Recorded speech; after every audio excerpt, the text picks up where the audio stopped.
Turn off Captain Kangaroo, we've got videos to make.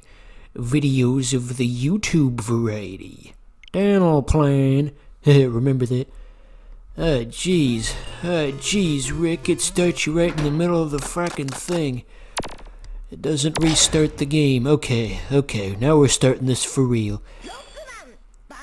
So, a couple of years ago, the fine folks at SNK, they ported over a bunch of Neo Geo Pocket colored games.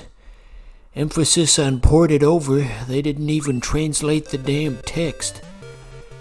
So you've got 4 cool guys to choose from. We'll be Duo. I don't think he's really been featured very prominently in any other Mega Man games. So that confusing screen you just saw was the screen that tells you, helps you select the category of bosses you want to go through. So you have to choose between a picture of Dr. Wily, a picture of Roll, and a machine part, and somehow that correlates to which selection of bosses you're gonna get. So yeah, Duo controls a wee bit differently than your standard Mega Man character. He doesn't have projectiles, but rather he just has punches. It solves his problems with his fists. Some pervy Japanese man on the development squad said, "What if we had a character who fists the enemies?" So, in case it wasn't already completely apparent, this is a more streamlined type Mega Man game wherein it's just the boss battles. Let me repeat the joke from Phantasy Star. Oops, all battles, ha ha ha ha. Anyway, it's a bit of an odd choice on Capcom's part, because it's not like, it's a technical limitations thing where they couldn't put a full Mega Man game on the Neo Geo Pocket Color. I mean, if the original Game Boy could handle a whole-ass Mega Man game, I don't see why the Neo Geo Pocket Color couldn't. Perhaps they were just trying to save money.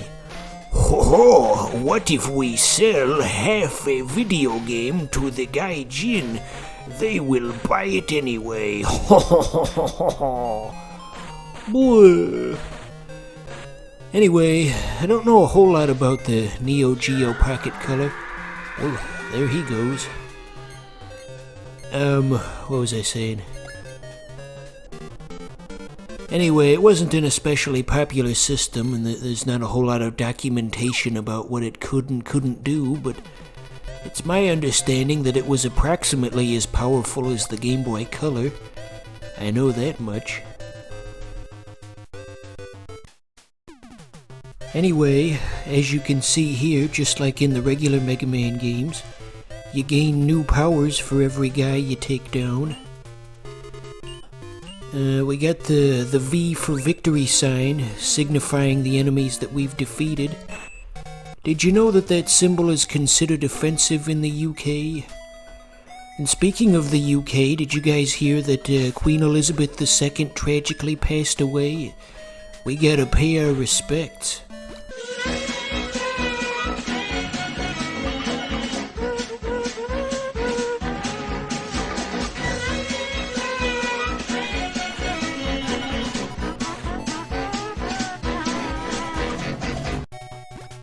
Anyway, so here's Airman.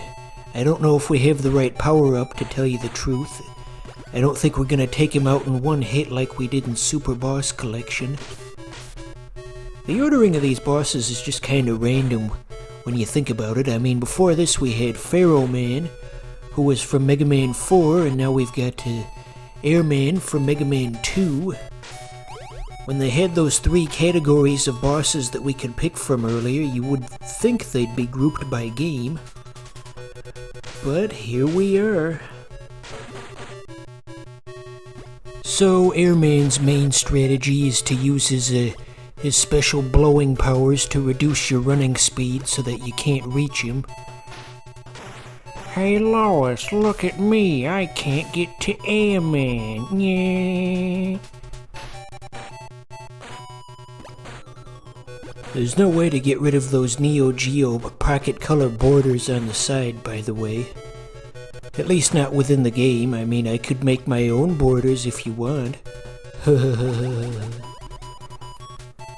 Okay, so that takes care of Airman. He never presents much of a challenge, does he? But our health does not regenerate in between the battles. If you saw the bar there.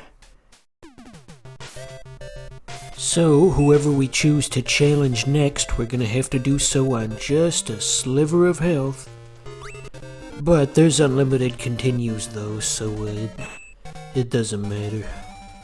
The danger was never real. It don't matter. None of this matters. Okay, what weapon do you think is good against Gutsman, viewer?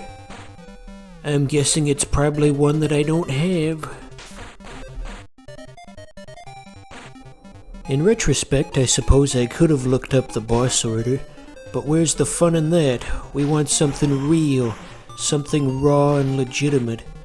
What kind of hot dog water redditor would look up the boss order before making a let's play? Oh, this game is too hard. I gotta look up the bosses first. If everybody voted for Bernie Sanders, I wouldn't have to make let's plays. Oh, this chocolate soylent tastes so good. Okay, so, Gutsman's big special is to throw rocks at you, but I'm assuming there's a difference between that and the regular rock throwing move. I mean, they wouldn't just make him stop time and glow blue for a second and then just have him do the same old move as before. Okay, this gives us the opportunity to switch characters if we want. So we'll just be plain old Mega Man. They did a neat thing here where they added a few extra frames of animation onto Mega Man's regular NES sprite. You'll see that in a second here when he does his little victory dance. Any second now? Doesn't he do a victory dance? Okay, yeah, there you go. See, he doesn't do that in the NES version. Well, he does, but it's more choppy, you know? It's the little things. Oh, Mega Man, the super fighting robot, fighting to save the world. Where did that phrase originate from? I know that that hyperactive shouting man at the Smash Bros. Tournament yelled that once, but was that like part of the lyrics to the theme song to the Mega Man cartoon from the 80s, maybe? Is that where that came from? You know that was made by Ruby Spears, of all companies? The same company that made some later interpretations of Scooby-Doo and generally made American cartoons, you know, Hanna-Barbera type stuff, essentially. They made the Mega Man cartoon. Never would have guessed. You know, I recently saw a documentary about Ruby Spears and Filmation and Hanna-Barbera and all those other American animation companies of the 20th century, and the guy making the documentary had a point about there's a reason that none of these companies are really around anymore. It's because for every one good cartoon they had, there were like 5 bad ones, and they highlighted some of the really bad ones that had been forgotten. Like, I think there was one called Mighty Mac and Mr. Yuck. No, it was Mighty Man and Yuck. It was like a superhero show, and it's just fucking dumb. Anyway, here's Proto Man in all his proto glory. No laser swords to speak of. I don't know when that was introduced as a thing that he had. Because, I mean, that's his most prominent feature, but I don't think any of the original Mega Man games had him using that.